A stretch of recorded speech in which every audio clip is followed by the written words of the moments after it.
play truth or consequences. Truth, consequences, and civility. In the last few days, I've been reading a lot about this situation with Mozilla Firefox, the web browser. Mozilla's CEO, until a few days ago, was a fellow named Brendan Eich, who I gather had only been on the job for a few weeks before someone discovered that, I think it was in '08, he had made a $1,000 contribution to a ballot initiative against the recognition of gay marriage, and I think it was in California. Naturally, there's all sorts of outrage expressed on the internet and everywhere else about this discovery, and as a result of what's reported to be badgering and etc., he resigned recently in the last few days. Now, a lot of the blame for the campaign against Eich, the badgering as it were, is being attributed to this one website, a dating website called okcupid.com.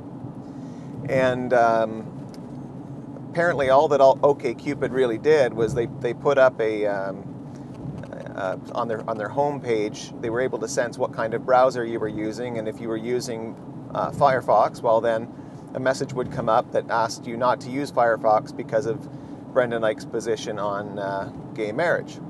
It was contrary to the goals and policies of the OkCupid website, so they were simply asking their users to essentially boycott the use of Firefox. Well, as a result of this, you can imagine, well, maybe you can't imagine, because I just find it bizarre, but people who style themselves as conservative are saying that OkCupid's request to have their users stop using Firefox amounted to bullying of Eich, of Brendan Eich, the CEO, and that it was fascism and that it was totalitarianism. One person, Derek Hunter, was essentially saying that OkCupid had engaged in Nazism. And yet, Derek Hunter and another fellow whose opinion I often share, a fellow named Ben Shapiro. Ben Shapiro apparently started a similar campaign, similar in this sense, that he too wants people to stop using Firefox. Why? Well, he wants people to take his stand that Firefox should have stood by their man, or Mozilla should have stood by their man, Brendan Eich, despite his views on the recognition of gay marriage. Now, this apparently in the views of Hunter and Shapiro is not to be taken as some instance of fascism or Nazism, even though they, just like OkCupid, are merely calling upon their viewers or readers not to use Firefox.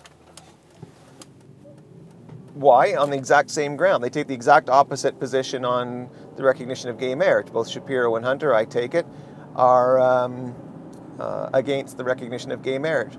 So, two sides, same issue, the exact same request, i.e. don't use Firefox, but the conservatives are calling the OkCupid people Nazis and fascists for calling on the boycott and not seeing that they're doing the exact same thing themselves. It's fascism and Nazism if you are in favor of recognizing gay marriage and you ask for a boycott of Firefox on that ground, but it's not fascism or Nazism if you're opposed to gay marriage and you're upset with Mozilla firing Brendan Eich. So this is utterly ridiculous as I see it. Neither instance is one of totalitarianism or fascism. To use those words is nothing but slagging the other side on an issue. It's got nothing to do with what's actually happening. All that's really happening in both cases is each side is expressing their view. One is pro-recognition, the other one is anti-recognition of gay marriage. And both sides are calling on the exact same thing to happen, that is boycott the use of Firefox. And both sides, it would appear, are progressive in this sense. The progressives don't want any consequences for having held a view. So, we often hear that people shouldn't lose their jobs because they have a certain belief system or what have you. You should have job security, you should be able to force your employer to keep you hired. Well, this is exactly what the conservatives are arguing now. The same conservatives who often will be the ones opposing human rights codes and etc., pursuant to which you're not allowed to fire someone because of their views, their religion, and etc. So we're just entering the twilight zone on this whole issue. Whenever you're calling upon someone to boycott, you're merely calling upon someone to boycott. You're not calling upon the government to boycott. Well, then you're okay. If you're not asking the government to use guns and laws to stop people from using something, it's all good. You're just asking the public to reconsider their use of a certain product or service, and there's nothing anti-freedom about that per se. You're just expressing yourself. But the idea that once you've expressed yourself, you're entitled to keep your job no matter what you've said, no matter what view you've espoused, no matter who you've supported, is absolutely asinine. So let's take an example. Banks. Let's say that you've got a bank manager who on the weekend goes out and holds a sign in front of the bank and parades up and down on his day off. The bank's closed. Gets the press out there and the public. And what is he saying? He's saying something about capitalism. It's a worldwide cancer. It's a tool of Jews and banking. And you've heard all this nonsense before. The Freemasons and the Illuminati and whatever. So he gets out there and does all this, basically saying that banking and capitalism and lending is all wrong. And then he expects to keep his job as a bank manager at that very bank the next Monday. Really? There should be a law prohibiting the bank from firing that guy? I don't think so. Progressives might think so, but I don't think so. Take another example, a person working at a butcher store. Maybe they're just cleaning up the floor afterward or fixing the plumbing there or whatever it is. But on the weekend or on the day off, whenever the store might be closed, let's say, the person takes to the sidewalk with a sign that says, "Meat is murder," and they march up and down saying, save the cows and save the sheep and all that kind of stuff, and that the owner of the store ought to be more humane or what have you. Well, by analogy, the conservatives, which are, I would say, progressives, but they're billing themselves as conservatives, these progressives are saying, well, that guy should have job security. When he comes in on Monday, the boss shouldn't be able to fire him because of his views. He shouldn't be bullied into quitting. Well, look, in a free society, short of using speech to obviate someone else's consent to the use of their life, liberty, or property, everything's good. And as a result of that freedom, there is also some corresponding responsibility to accept the consequences of what you say and support and express. If someone thinks that, well, if you're that kind of person, I don't want to deal with you anymore, they should be free to do it. Nobody should be forced to deal with Adolf Hitler. Nobody should be forced to deal with Boy George or anybody if they don't like his music.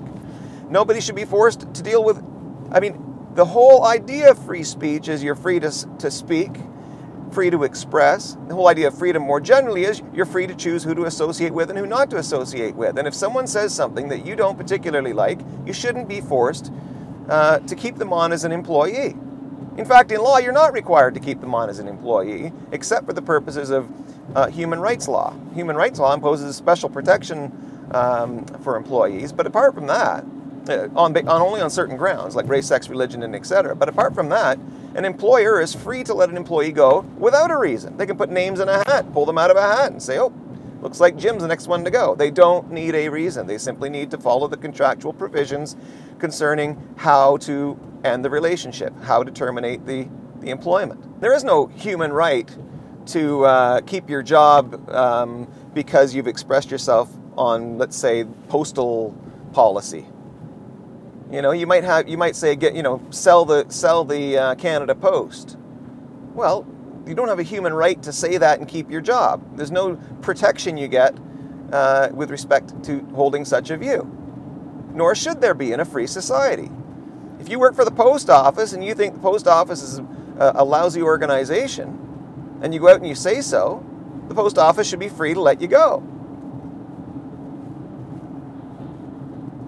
So what's all this about anyway? They want to be able to speak what they want to say, whether it's true or not, frankly. And they don't want any social or economic consequences. Now, a lot of them in the articles I've seen have been mixing up the social and economic with the legal ramifications. For example, they'll try and make it sound as though, oh, we're really just concerned with the government moving in and you know, punishing someone with fines or imprisonment for having said this, that, or the other thing. We're all in danger of a fascist state because Brendan Eich was dismissed by his employer.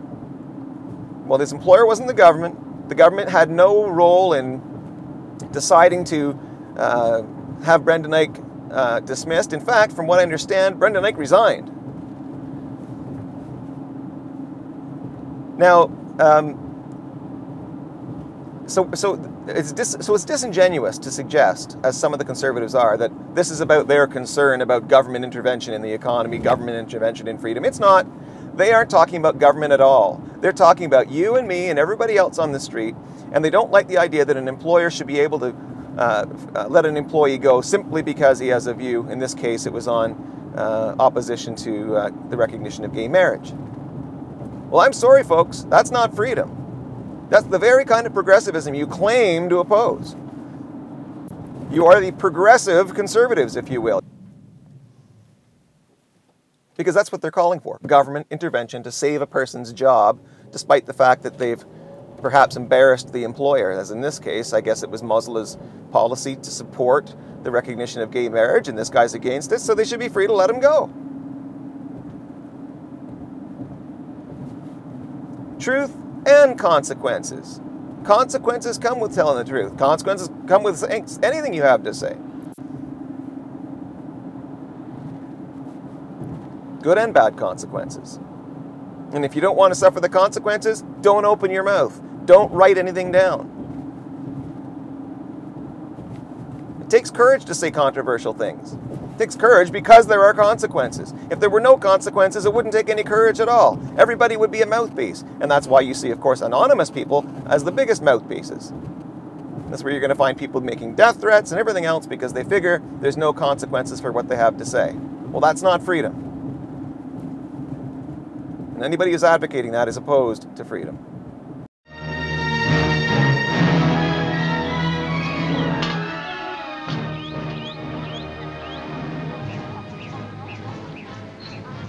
Good morning, friend.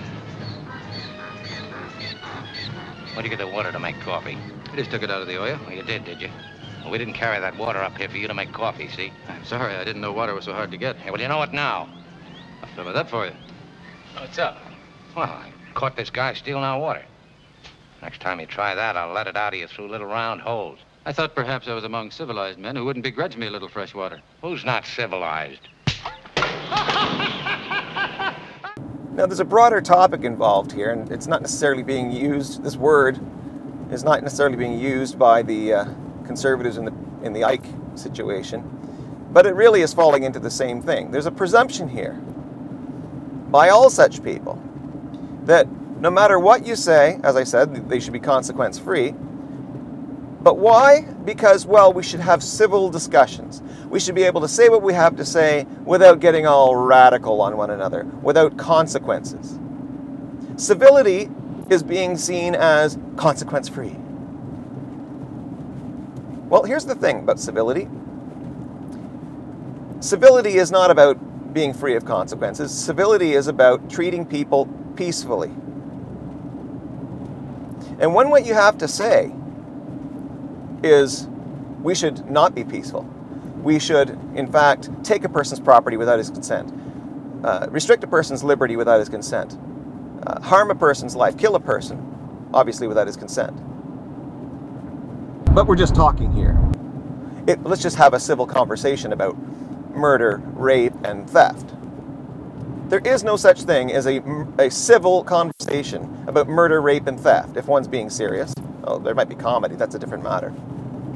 But if you're seriously having a conversation, especially in something like a legislature, about taking away a person's life, liberty, or property without their consent, you're not being civil, no matter how unphysical you're being, no matter how quiet and calm your approach. That's not civility. That's violence.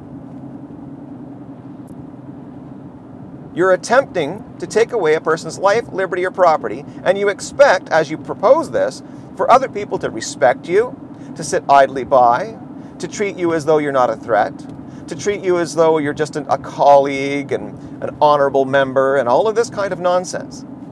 It's a cover. The call for civility in those circumstances is a cover. It's a call for non-accountability. It's a call for not bearing the consequences of what you have to say. If you were sitting in a bar and some guy at the next table said, let's have a little debate. Should we beat that guy up over at the next table and take his wallet? Oh, we're just having a civil conversation, mind you. That's not a civil conversation. That's a conspiracy to do violence against someone.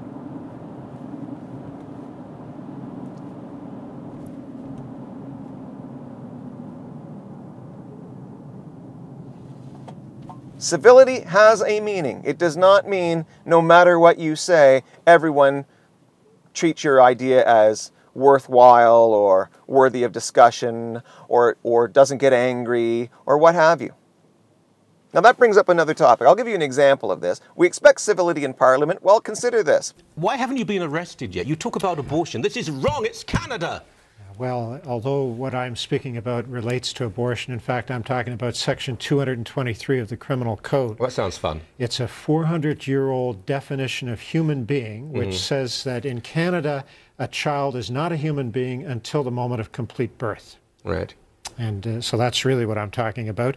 It really is based on 17th century medical science. And my idea is that Parliament has a duty to update a law with such an important human rights implication using 21st century modern medical science. For the second year in a row, I believe it is, there's a fellow named Woodward, an MP in the federal Parliament, who keeps trying to bring up essentially ways of criminalizing abortion in Canada. Right now, Canada's abortion laws are almost non-existent.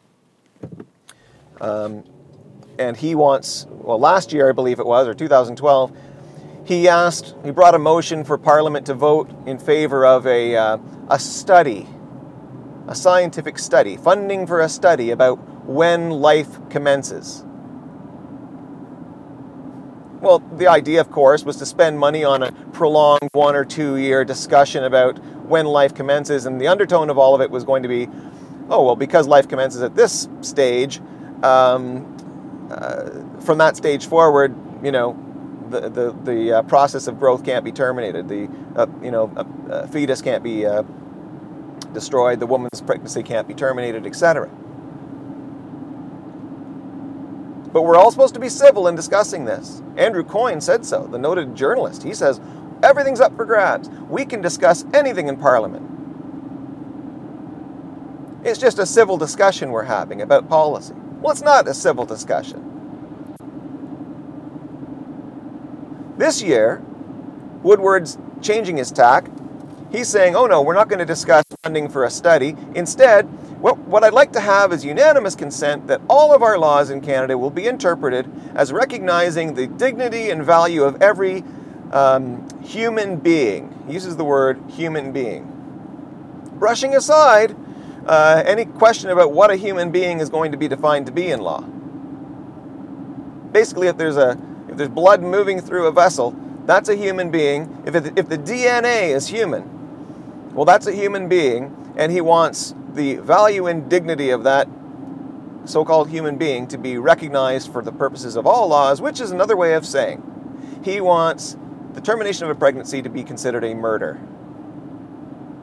So why doesn't he just come out and say it? What would you like to be achieved in Canada? What would you like the status quo to be? You know what? All that I would like to achieve right now is to get people into a respectful dialogue about it. I think before you can answer that question, we ought to hear what the evidence actually says. Okay, well, we know what it is, that at the point of conception, a child has a completely distinct DNA and genomic character. Unlike any other human being ever to have been born in the past or will be born in the future.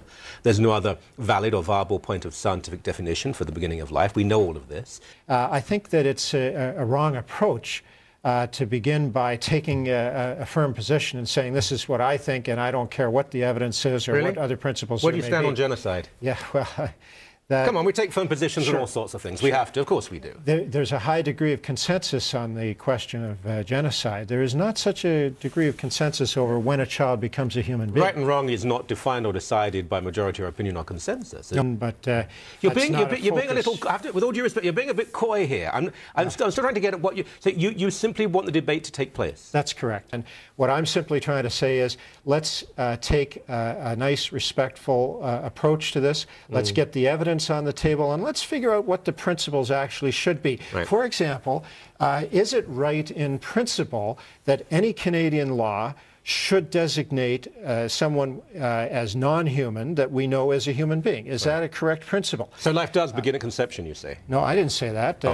What I said was the question is, as a matter of principle, should any law designate someone as non-human that we know as a human being? Look, and I'm pretty sure a child is a human being. I'm sure you won't like me for this, but this is the problem we face. Thank you for coming on the show, but I'm asking you questions. You won't give me answers. You're being... It's like dealing with soap here. Have I not answered? Where do you stand on the issue? Well, if you Google me, you'll see... But I'm asking you. Yeah, you'll see that I'm a pro-life person. Okay. If that helps you to apply a label to me. But it isn't about me. That's what I'm trying to tell you. It's not about me. It's about the principles. Right. And one of the difficulties that we have in conversations like this is if you try to make it into a personal matter... Not being personal. I'm trying to establish what we want here and what we believe. Well, what I want is to get people talking about the principles and the evidence involved. And it's not about me. You know, I'm pro-life. Maybe somebody isn't pro-life. Doesn't matter. We can still sit down and talk about, is it right? I thought perhaps I was among civilized men who wouldn't begrudge me a little fresh water. Who's not civilized? Why doesn't he just come out and tell the parliamentarians that he has an idea, a vote? And the vote is, what, if anything, are we going to do to women who terminate their pregnancies before giving birth? Are we going to fine them, imprison them, or murder them? Or none of the above? That's the vote, because every one of his motions is saying exactly that implicitly.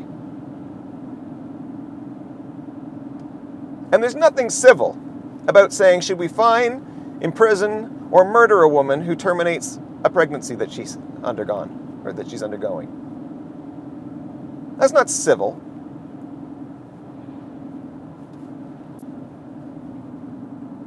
It's not up for discussion.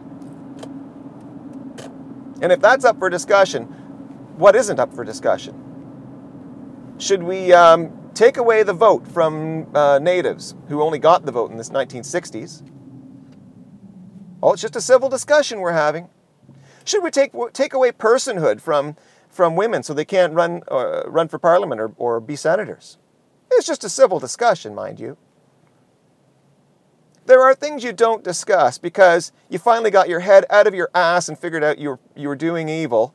You remedied it 10, 15, 100 years ago. You learned. And now you're supposed to unlearn. You're supposed to take a remedy and turn it into some kind of vice or mistake that you made in the past. Everything's up for grabs. Good and evil are always up for discussion. Murder, rape, pillage, it's all good. As long as we stay civil. As long as we don't beat each other up. That's not civility, folks. That's a cover. It's what murderers and slave drivers and rapists and thieves demand, civility, so that they don't have to face the consequences of their positions, the consequences of their views. It's not freedom they're after. And they shouldn't be free to pursue that sort of anti-freedom agenda in the parliament. Well, they can say what they want on the street.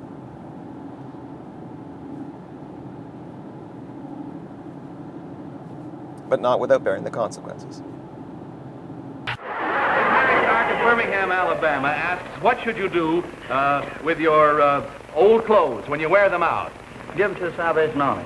That's a wonderful thought. We should hardly check him wrong, but we will give him 50% credit of that, and therefore he will only take only 50% of his consequence, which is worse than the other 50%. What should you do with your clothes when you wear them out? You should wear them back home again. You know. Bell. Yes. All right, you haven't told truth, so you must pay the consequence. Boys, we're going to have a little race to see who can go to bed faster, okay? We have a bed here on stage, a nice bed on our stage. Just bring it out, please. All made up for you and everything. Now, look over here, fellas. Here is a dressing room, a divided dressing room. We have pajamas in there for both of you. We want you to run in there singing Rock-a-Bye Baby as loud as you can, all the time. The one who gets dressed faster into his pajamas and jumps into this bed here will win a $50 savings bond. Okay, get on your mark, get set, go, Mr. Well, then the other gentleman, there they go. Hurry, hurry, hurry. All right, they're going, they're going. Ooh, what's going to happen to them? All right, now, ladies and gentlemen, this... There they go, there they go. This bed that we have here isn't exactly a bed at all. Help me, Al, will you? It's a sort of a, shall we say, bathtub. It's a bathtub filled with water, you see? All right, we'll just cover it up. I mean, the guy who jumps into this first is going to make the biggest splash in television history. Who's going to win? Here they come. Look out. Who's going to... Look out.